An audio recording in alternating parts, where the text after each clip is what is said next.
Welcome to day one of the Read in the New Year readathon that Oshina and I are hosting. It sounds like there's quite a few of you guys joining us this year, which is super fun. This is our second time doing this readathon, and I think it's just going to get more fun the more people that join. So this is exciting. So day one, today is January 1st, so Happy New Year, everybody. And I am going to start with Great and Terrible Beauty. This one fulfills two prompts, one that is set in the past and one that I didn't purchase. This one was gifted to me by Chantel. So I don't really know anything about it. I'm unsure really what the topic is. It just says like a delicious, elegant gothic, shivery with both passion and terror. Ooh, passion. Passion from a non-Christian book is always sketchy, so we'll see what this book does. But this one is in first person, I believe. Yeah. Is that first person present tense? Oh, it is. Not cool. But I am going to be listening to this one on audiobook because I found it on audiobook and it's in first person, so I kind of need audiobook. And also because today is January 1st, I want to do some rearranging in the house, so I need an audiobook to listen to. So this is going to be the one I start with. So let the readathon commence.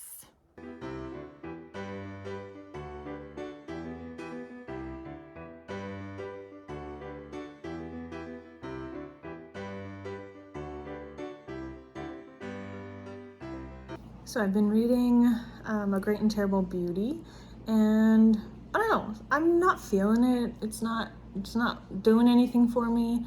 It's about this young girl who her mom dies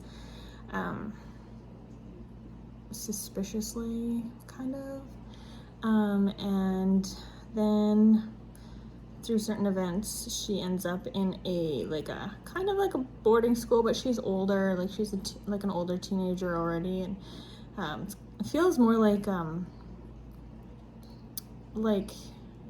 I don't know how college or university is. I never went, and also the only really reference I have for that is like American movies, so it feels like that, like where there's like cliques and houses and I forget what that's called, where they like pull pranks on you to allow you into their club, whatever. I forget what that's called. Initiation, kind of. Anyway, so there's a bunch of that. There's a lot of like bullying and cliques at the school, but also there are some powers that this girl has. She like has visions, and yeah, sometimes it's visions of her mom, and so she thinks her mom is alive. I don't know. It sounds a bit more paranormal than is my thing, but yeah, whatever. I'm about 40% through, and I will continue that, but right now I am going to be puzzling. So yeah.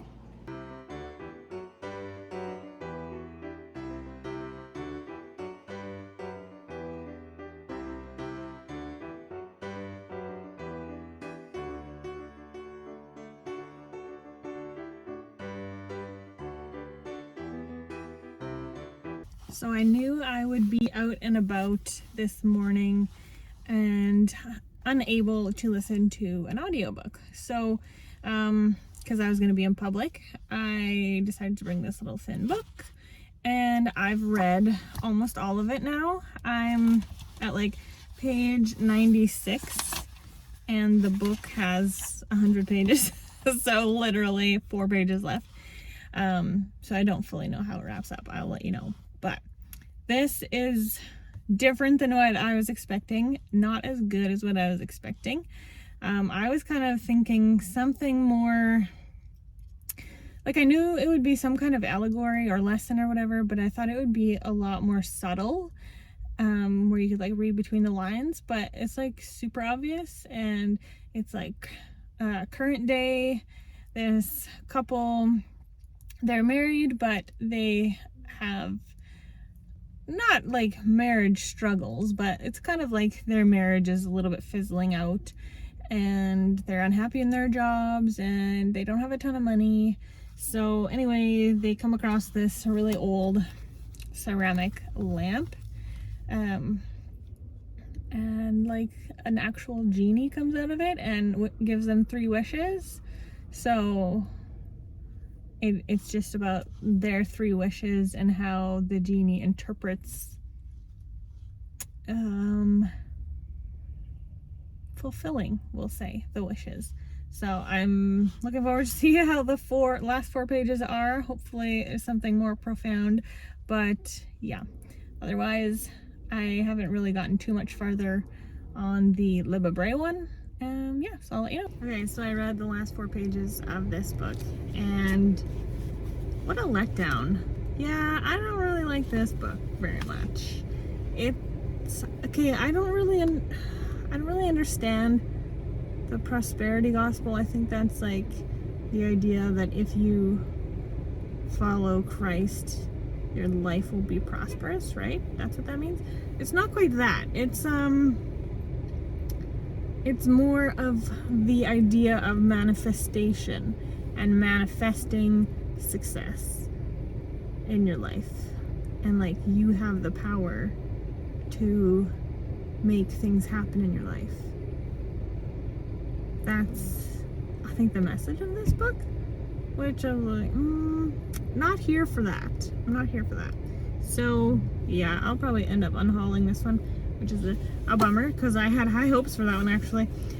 So next up, I'm going to be reading The Gifted by Terry Blackstock. This one is like science fiction, I don't know, something. She's a Christian author, so I guess we'll see. You guys want a snow update?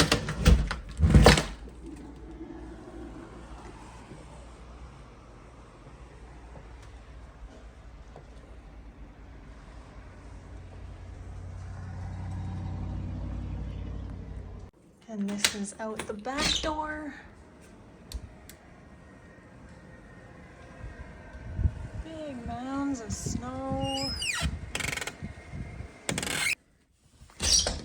I just want to say I'm so thankful for our neighbors, who also happen to be my aunt and uncle, who came by yesterday after it snowed a whole bunch and did a lot of snow blowing, and that's just super helpful, and I'm really grateful. Hello, welcome back. Let's do another update. Okay, so I got 40% of the way through this book, and I was only like mildly interested. It wasn't super engaging, but then they were doing like a seance, and I just not interested. So I'm gonna DNF this one. I have this one and the second one, so unfortunately I won't be getting to this one. I am also just crossed the halfway point of Out of the Silent Planet. I do have some thoughts, but I would like to wait and see until the end of it to properly express my thoughts to you, if that makes sense. So yeah, let's just say it's okay. We'll say that. Otherwise, for the readathon, my book is right here.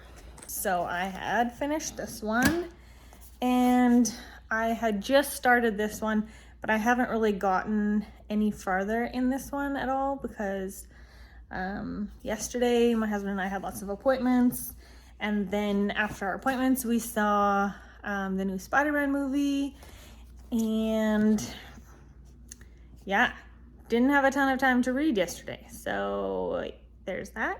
Today I am now home from work, which is why my hair is like this, and I'm in my work bunny hug, and let's see, I've wasted a bit of time here after work, just finishing up my lunch and watching YouTube and listening to some of the Out of the Silent Planet book as I played some games on my phone you know, sort of wasting time, but whatever. My friend might be coming over tonight, and I'm in the process of like doing a deep clean of my art room. And so I have stuff all over the house. So now I need to clean the house. I do need to film my best of 2021 and worst of 2021 videos yet. I was hoping to do that today, but now with the cleaning, we shall see what I have time for.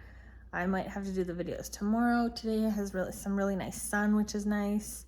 But oh, was it cold today, you guys? Oh, all last week was frigid, and this week is frigid, and like, oh, why do we live here? I know why we live here, but most of the time I'd rather not live here. So yeah, I guess I better start cleaning, see how long that takes, and if I have time to film some videos later.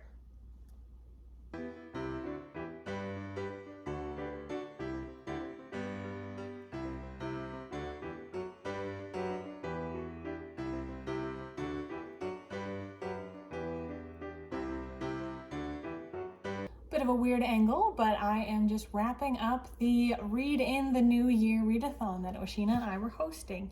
I hope those of you that joined had a good time. I did try to share everybody's stories in my stories on Instagram so that other people can find you on the internet. And yeah, we can just find some more friends who like books.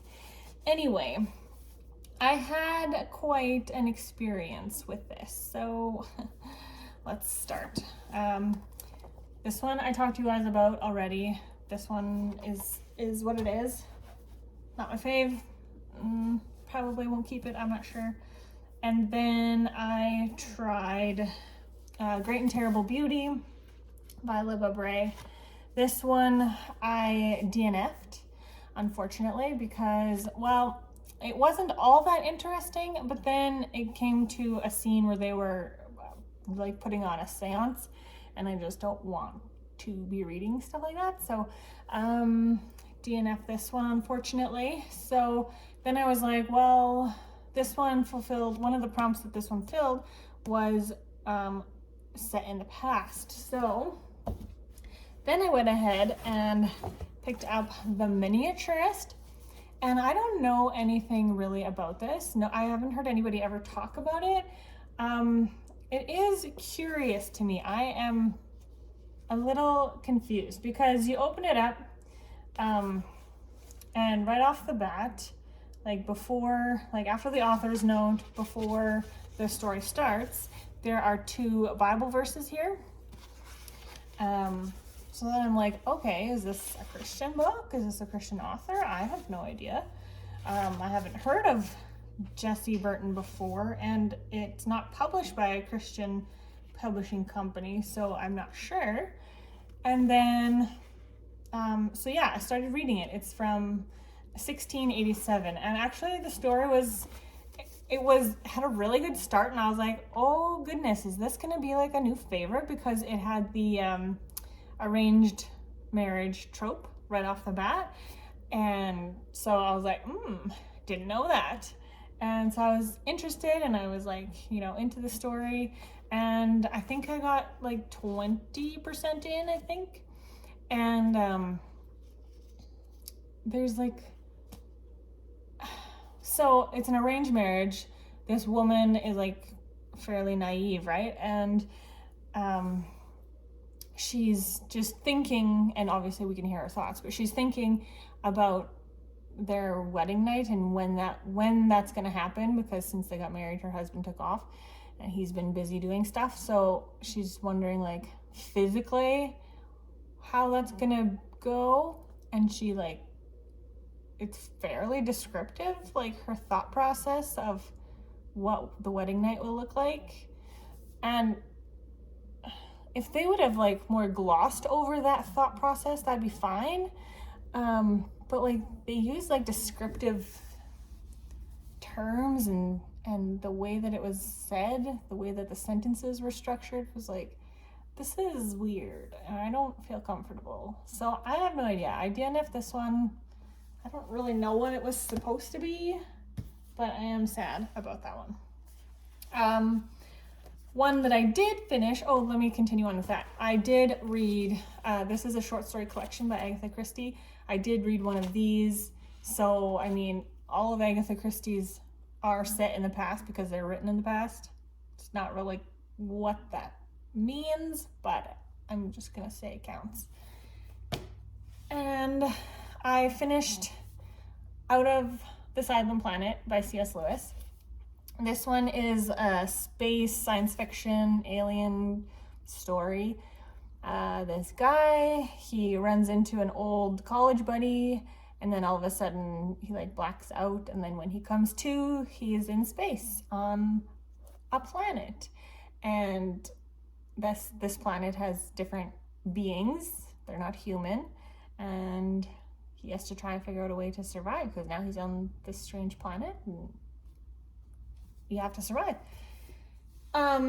It kind of gave me vibes of, let me grab it here, The Bone House by Stephen Lawhead, as well as Monster by Frank E. Peretti. A little bit like those two in that this species of beings, they're kind of like cavemen, I guess. And that's what those other books have, characters that are similar to like Neanderthals or cavemen or whatever. So yeah, that's not my favorite, I guess, subject matter. Yeah, I did read it. I will continue the trilogy. It's not a new fave or anything, but yeah, it wasn't bad. Then I had The Gifted by Terry Blackstock. I am currently still on page 16. I am liking it. It is fine. I just didn't get around to finishing it. So these are the books that I at least tried. Whether I finished them or DNF them or what, these are them. So yeah, it was a very odd experience. Not the best start to the reading year, but I don't know, hope it turns around quickly. Yeah, let me know if you participated, and also let me know what your favorite book from the readathon was, even if you're not finished it. If you're like having a good feeling and this is going to be a good one, let me know in the comments below. Also, if you have read any of these and what you thought of any of them. So yeah, thank you guys so much for watching and for participating if you did in this readathon. I hope you guys all have a lovely day, and I will see you in the next video. Bye!